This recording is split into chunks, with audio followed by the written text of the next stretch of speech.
GameShout Radio is property of GameShout, a company of Red Planet LLC. All rights reserved. Executive producer, Andy Hodges. For live broadcast booking information, syndication, or advertising, email info@gameshout.com. All comments expressed on the show are not necessarily those of GameShout, Red Planet LLC, its advertisers, guests, or syndication affiliates. All music is licensed by ASCAP and BMI. Recordings of this broadcast prohibited without prior written consent. GameShout Radio. The show is brought to you by ATI. Get your new X800 Radeon card today. And BFG Servers. For game server rentals, visit BFGServers.com. BFG Servers, where size does matter. GameShout Radio, the #1 talk game station in the world.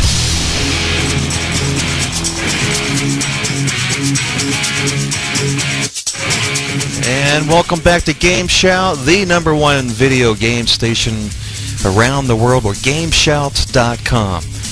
And my name is Andy Hodges. We also have Captain Maverick, SexyJosh, TrickNeal, Soulrift, Egoraptor, Vicious. Who am I missing here around the room? Well, yeah, I think I got everybody. A little bit late. Oh, yeah, that's he's who running I was a little bit missing. late. Okay. Yeah, he's supposed to be picking up the food tonight. Oh, well, that's, I forgot all about the food till you just mentioned it. Good. We are having something to eat tonight. Hey, tonight's show, wacky news from around the world. We also have the PC Playground game reviews, the PC game reviews tonight. We've got a lot of reviews tonight for PC Playground. Technology Today is tonight, brought to you by Newegg.com. And then, wait a minute, is that all we have tonight? There's a roundtable. We start out with our GameShout roundtable right after the wacky news from around the world, and that's going to be our special guest Robert Koo with Penny Arcade and Child's Play tonight. So we're going to have some fun talking about helping kids. Okay, the whiteboard is hard to read when these shows go up on the whiteboard. It just says the PC game reviews for like an hour, and I thought, well, maybe Maverick just did that to try to slide in an hour worth of his show. I don't want to talk for an hour. I'm going to be doing. I don't want to listen to you for an hour. Well, we got the round table. I'm hosting that too. See, so we'll make sure the guests talk as much as possible. I promise. Speaking of guests, we have someone from Intel. Yeah, that's right. We've got Dan Snyder from the technology department at Intel to join us on the Technology Today show. And that's all coming up tonight during the 9:30 half hour there, Eastern, 6:30 p.m. Pacific. That's going to be a good show. It's going to be a great show. Let's see. Soulrift has some news about, a lot of news about Blizzard and Dungeons and Dragons. What you got? Well, as you know, I'm always following the MMORPGs. I'm addicted to World of Warcraft and Final Fantasy XI at the moment. But my first major MMO, way back in, I guess, late 90s, was Asheron's Call by Turbine. I played that one for quite a while. And then Turbine came out with Asheron's Call 2, which wasn't quite as good. It was a big letdown to a lot of us AC fans. Anyway, as was announced in end of August, Asheron's Call 2 is coming to an end 10 days from now, December 30th on Friday. So you've got another week and a little bit to play if you still like that game. But it's the death of an MMO, the destruction of a virtual world, the end of time. It's a cataclysmic destruction. Are they going to nuke it, or what are they going to do? Well, they've been running a whole bunch of events since they announced that they were going to close down the servers. They haven't been adding any new content, but they've been releasing powerful monsters, rampaging the world, destroying cities, whatnot. So hopefully there'll be a big cataclysmic event right in that last day for anyone who's managed to hold on to their account that long. But it's too bad that the game's closing down. Yeah, it's neat. Like, they did a lot of great stuff at the end of the original Ashen's Call beta. They had cows raining from the sky and squishing everyone. Yeah, a lot of great stuff there. But the original Ashen's Call, interestingly enough, is still running, even though its sequel is being closed down. So there's a little bit of interesting MMO news. But on the topic of games that are doing very well, Blizzard has announced that they've reached their 5 millionth customer for World of Warcraft. That's amazing huge stuff. Oh my goodness, that's large. Now, in contrast, the biggest previous MMO, EverQuest, never had more than 350,000 active subscribers. So this is, 15 times more people. That's Sounds about right. What's interesting. Just take a wild guess how much Blizzard makes off of World of Warcraft each month. Well, you think about you get $15 a month subscription times 5 million players. That's a pretty penny, and that's every month that comes in. Well, they reported that's a shiny pretty penny.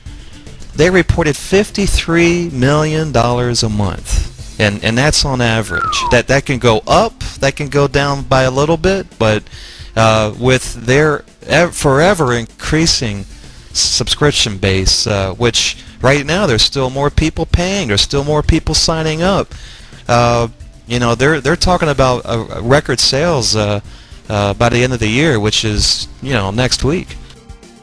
Yeah, more people are still coming, and of course, it's a great thing for the players, of course, because when they've got so much money coming in, they've got a lot of money to work with, developing a lot of free content.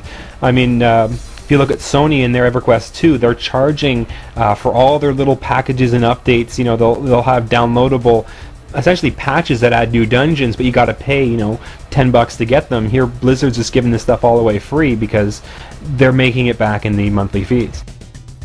We also look at it this way: any players that have kind of lost interest since its inception will definitely be brought back into the fold once the expansion pack hits. So that's going to increase for them yet more. Yeah, they just keep coming more. What's also amazing about World of Warcraft, here's this little game in some ways that's out there that more people are playing this game than your high-tech graphic games like Half-Life 2. It is just amazing.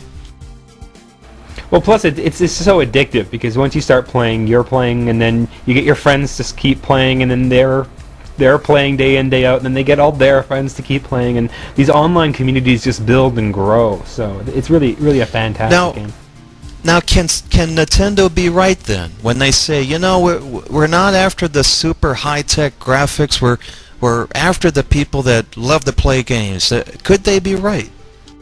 I've always felt that gameplay vastly superior to just fancy graphics, because I mean, you get a nice game that's got great graphics, well, you don't even need to buy the game. You just go to the store, you watch it on the demo, and there you go. You've experienced everything it has to do. It's the really solid gameplay, especially the multiplayer, that keeps players coming back for more. So I think Nintendo is on the right track, especially if they can really monopolize on the multiplayer developments. I mean, the consoles, you had the Xbox Live, which had multiplayer. You had the PlayStation 2, which was the first console to really have an MMO, which was Final Fantasy XI.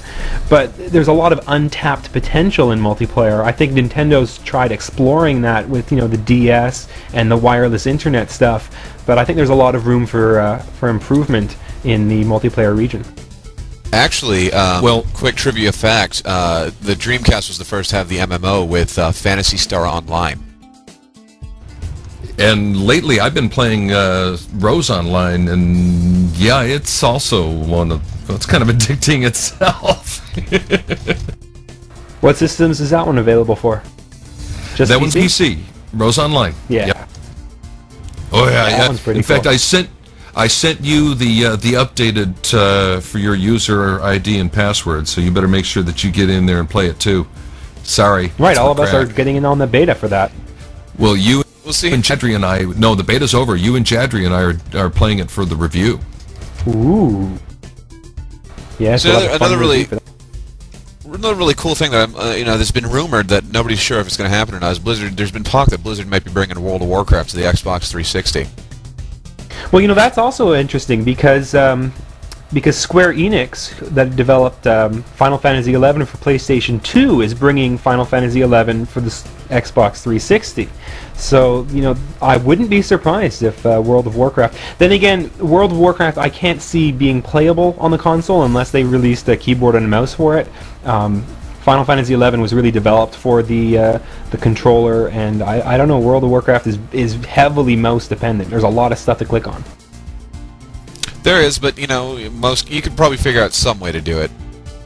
Yeah. I don't know. It would probably be like a dumbed down Xbox 360 specific version of World of Warcraft, because there's, to try and tie in the PC version with the Xbox 360 version, I'm sure there'd be compatibility issues and whatnot. Yeah, that was one of the cool things with Final Fantasy XI. PC and PlayStation 2 you can play in right together. And actually, come to think of it, with the whole Bluetooth and wireless controller capabilities of the Xbox 360, it probably isn't unforeseeable to just plug in your keyboard or your mouse from your PC into your Xbox 360 and off you go. I was going to say, it does I have always USB thought 2.0, about that. I think. Why haven't they done that? Like, if you can play the Xbox and here's your mouse and keyboard. They never officially released a PC and a mouse for it because they didn't want it to just be another computer. Is basically what they were getting at. There is a PC and a mouse released for the original Xbox that a lot of players feel it's unfair though to have that there, because that gives, like in Halo 2, it gives certain players the edge, in accuracy. I don't know, but that's just where it's at. Is basically they just never wanted to make it like a full-blown PC. Well, in other MMO news, there was the Dungeons and Dragons Online Stormreach stress test this past week. We announced it last week. It ended on Saturday night. Apparently, it was a very big success. And although the stress test is over, the closed beta continues. And today, they just began taking pre-orders for the game. So, if you were really impressed in the stress test and you want to get this game for yourself, pre-orders are now open. I still feel sorry for all those Xbox 360 people that pre-ordered in mid-November.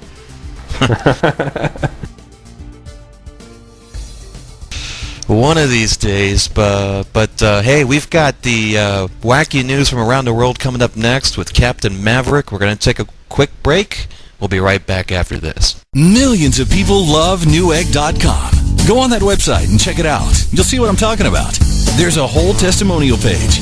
People are using the L word when it comes to Newegg.com. They say love. I love Newegg.com. How is Newegg.com earning this kind of devotion? Well, they sell computers, components, and electronics. That's true. But it's the great price. It's the huge selection. It's the fair shipping. And it's because the customer service is so great. They actually care about your satisfaction. They have video cards, routers, wireless networking equipment, DVD players, hard drives, software, digital cameras, and unbelievable fair shipping. So, I can't sing the praises of Newegg.com enough, and neither can anyone else. So whether you need a motherboard or the mother of all TVs, go to Newegg.com. You'll see what their millions of happy customers are raving about. Once you know, Newegg.com. Welcome back to GameShout Radio. This is Captain Maverick, your host for the GameShout Wacky News from around the world. Yay! Hey, we've got some really wacky stuff going on in the world tonight. In fact, I don't know why. There are just a bunch of stories about drugs tonight. I mean, I didn't really, focus on it, but golly, there's a lot of drugs news tonight. Here's a this one's great. All right, police in Muncie, Indiana, they pull over this pickup truck. He's crossing the center line a couple of times on US 35. It's early Thursday morning. In the back of the truck is a 50-gallon water heater. Guess what? It's stuffed with 60 pounds of marijuana. The drug dog man. found the stash. That's crazy. I know, it's great. Now, David Walker Cawthon, he's 49, he's arrested on felony drug charges, along with his son, Ed Lee George, and also Andrea Russman. Police said that they also found about $33,000 worth of cash in the truck. Now, this guy, they said, was on the verge of going pretty big. The looks like he was, a person of interest to the Texas investigators, and they notified Muncie police and about his activities. So yeah, it should be. It looks like these guys were getting ready to go big. Woohoo! And out of Athens, Ohio, this is too funny. A police dog is included in a lawsuit filed by a convicted drug dealer. Yeah. In other words, a convicted drug dealer is suing a police dog. Man, they could sue anything figure it today, out. it looks like. Does the dog have to testify? I'm wondering. Talk about sampling too much of your wares. Really. Wayne Green, he was found guilty of possession and trafficking after 50 pounds of marijuana was found in his furniture business. But he says the search was illegal. Well, everybody's laughing about it at the sheriff's department. The deputy sheriff, one of the deputy sheriffs there says he doesn't know what he's thinking, suing the dog. I mean, maybe they should send him a box of dog biscuits and see if he'll take that as a settlement. And the prosecutor made sure that the dog signed the complaint with his paw print. He says, just to be safe and just to show that it was served. He says also, but the dog seemed pretty lethargic and, well, he may have to file a counterclaim due to psychological problems. The dog is suffering psychological problems because, man, this guy's trying to knock him down, and he smelled that stuff fair and square, man. Oh, man. I know. And then let's see here. There's where's the other one? There it is. Out of Hartsville, Tennessee, 3 men were busted in what police say was a very sophisticated pot growing operation. Something really out of a James Bond movie. Now, the marijuana was grown inside a cave with special lighting and devices to keep the temperature just right.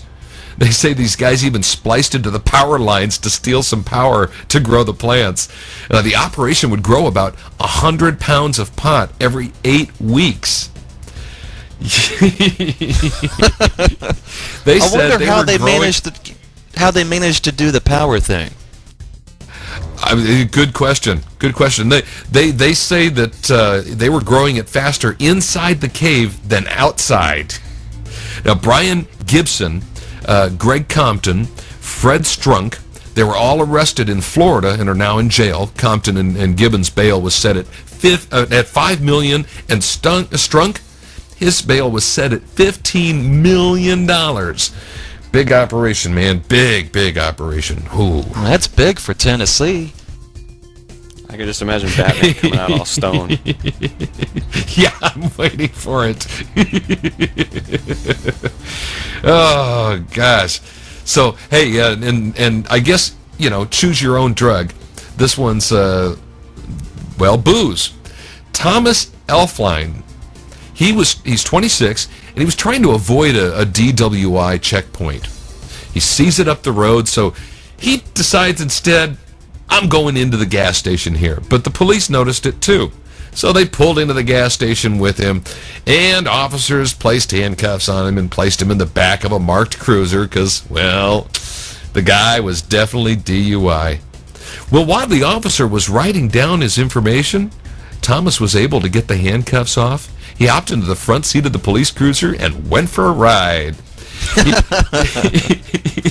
cruised up the road, and ultimately he ditched the car, fled on foot, but he was caught by police with search dogs. I wonder if he's going to sue the dogs too. He was charged with third-degree grand larceny, aggravated unlicensed operation, resisting arrest, third-degree escape, and of course, driving while under the influence. It just doesn't pay to do crime. And stealing a cop car, they're going to know where to find you. Isn't that the truth? Take that as a lesson. And hey, that was one wacky chase, okay? And for chases, I mean, they can be pretty fun. But check this chase out. This is out of Wichita, Kansas. Police say that an officer stopped a car on Sunday afternoon and discovered that it was a vehicle that was stolen from a sales lot 2 days earlier. Now, the driver, he's a 30-year-old man. He said he had some injuries that needed treatment. So the police, they didn't know the nature of the injuries that the man claimed to have. So they took him to the hospital emergency room.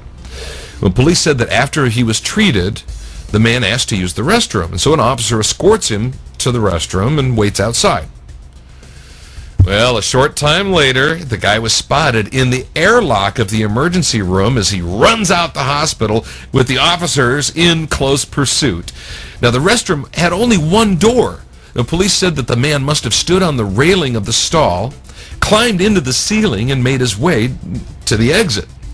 The police said that the man conned a motorist into giving him, at a convenience store, into giving him a ride. A pizza delivery guy who saw the pursuing officer gave him a ride, and they followed the car to a fast food restaurant. And the chase was on. Follow that car! Yeah. Now, when the officers went in, he spotted the man peeking out the door of the women's restroom and took him into custody. I just love a good chase, even in a pizza delivery car. Now, I had a chase in Denver, and I chased this guy literally. Ultimately, it turned out to be close to 7 miles through the city streets of Denver. All right, it was one long foot chase, and not one person stopped to give me a ride. Jeez, nice people. Well, there were no pizza delivery boys around. That's why. That's what it was. You know it, man. You know it. And check this out. Bill Martin. He's a 67-year-old grandfather, and he is opening the first Christian Nudist Camp in Florida, right here. It's a Christian nudist camp. He's going to spend $2 million of his own money to build it. This guy is being hailed as the Antichrist for doing this. People have a lot of complaints about it. Martin, he fought with local neighbors over property rights, and some say I'm sure Pat Robertson is going to say something about it. Oh, you know it. In fact, he'll probably call out for a contract on him. Anyhow, he says that this guy's adding to America's moral collapse. People say, they say how being naked, how can that make you a better Christian? Yet Martin, he's steadfast in his beliefs. He says, he thinks that Christians will flock to his new camp, being able to be free from bodily shame. That's right. He says, when you're right with God, you'll be naked and unashamed. I don't know. Okay. I don't know. I'm not going to say nothing about that. Well, yeah, exactly. I know. Whether you're ashamed or not, certain things might show your, concern or interest. Anyhow, his complex is going to have a children's water park, camping, and a hotel. Sounds like a really neat family getaway. I wonder if Michael Jackson's going to be there.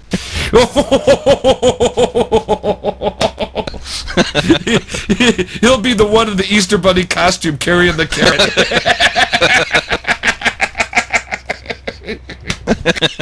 Oh, no.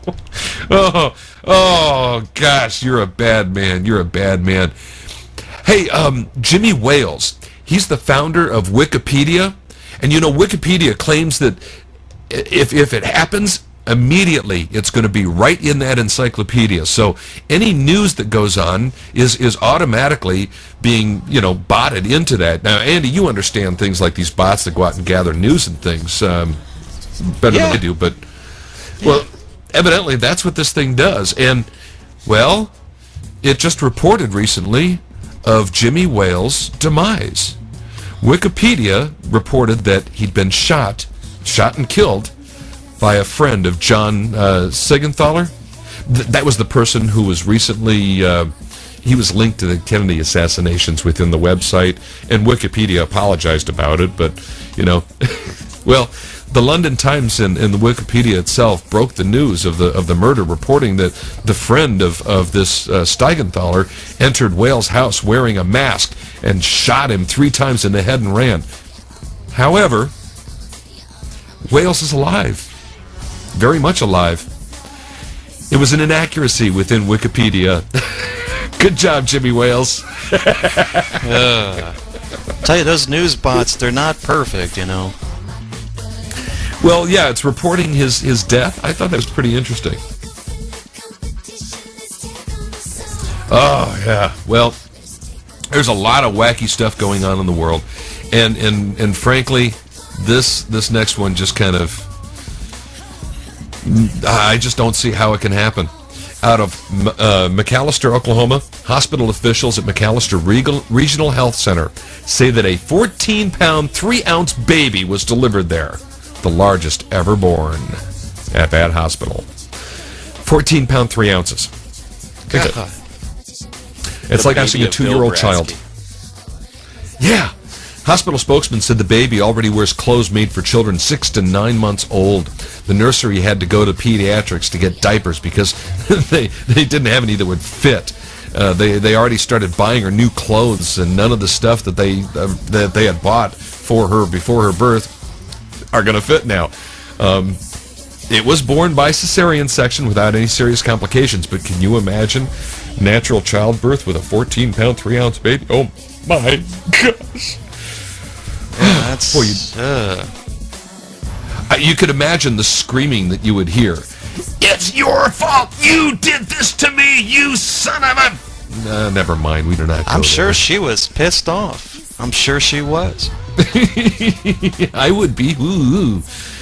Well, let's go to Wellington. 40 drunken Santas rampaged through central Auckland, stealing from stores, assaulting security guards. The New Zealand Herald reported this on Sunday. It's a protest against the commercialism of Christmas.